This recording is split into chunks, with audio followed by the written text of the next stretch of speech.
Walker, and today we're going to experiment for the very first time. I bought myself a dehydrator. I'm really excited because I've seen a lot of you YouTubers dehydrating your food, making it ready for long-term storage, and some of them was using canned pineapple versus fresh, and I thought, you know, that's a pretty easy thing I would think to try for my first time. I love pineapple. I think it's incredible to have as a snack or use in smoothies. My husband eats it every day. I mean, he just really loves it. So join us as we learn how to dehydrate pineapple slices and pineapple chunks. We did 2 cans of chunks and 1 can of sliced. And then we're gonna dry them out and then see what they taste like. Now we're gonna put one on the bottom, and then we're gonna separate them by each of these little trays. So there'll be a tray apart, so they won't be super close together. So I'm gonna put an empty tray here, and then a tray, and then an empty tray. So we're stacking our trays nicely, and then another tray here on top. And then we have the top lid. And that's all there is to that, and we're set up to do it. We also took and rinsed these, and we patted them dry to get as much moisture out of them before we began. Right, so that's they've important. been rinsed and patted dry. Yes.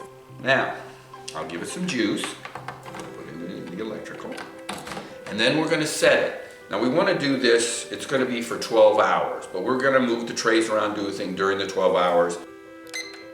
Power is on, and we're going to set the time. Now, this does minutes, so you just hold it down, because we're going to go up to 12 hours. Whoops, I went too far. 12 hours. And then you want to set the temperature at 135, so it has its own little button, and it also goes up by degrees. And we're going to set it at 135.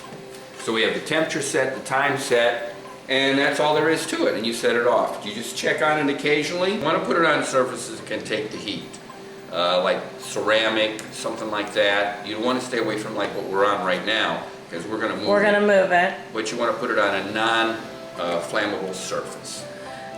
And that's all there's to that. We did set it off for an hour and put it on the front porch so that we get the new smell off.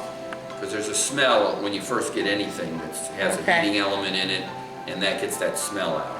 This will let out a lot of humidity into your home, so you want to make sure that you put it in a place where it doesn't get hot in your home or bring humidity to your house. Some people love doing this in the winter because it does heat up your house. But being in Florida, that's not an option for us. Right, so we're going to put this in the garage and just let it do its thing. We went 10 hours at 135 degrees and about another 6 hours at maybe it was close to 8 hours at 125 degrees. So we're just going to take them out, and they look dry. And your hands are clean. Yes, everything's washed, I'm clean. And the jar's clean, go ahead. I'll taste one. They're sweet. All natural, there's no chemicals or anything like that. Now we're going to put them in the jar. Okay. And so I'm just going to pop them in. They're nice and dry.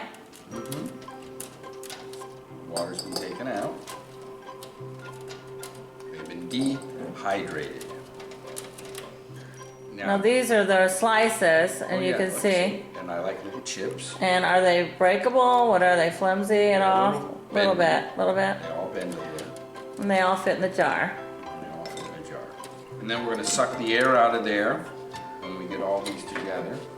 After we do some of our dehydrating, we're going to take our food saver and take the air out, and then put the lid on tightly, and that should store and use as a snack whenever my husband wants to eat pineapple, which he does all the time.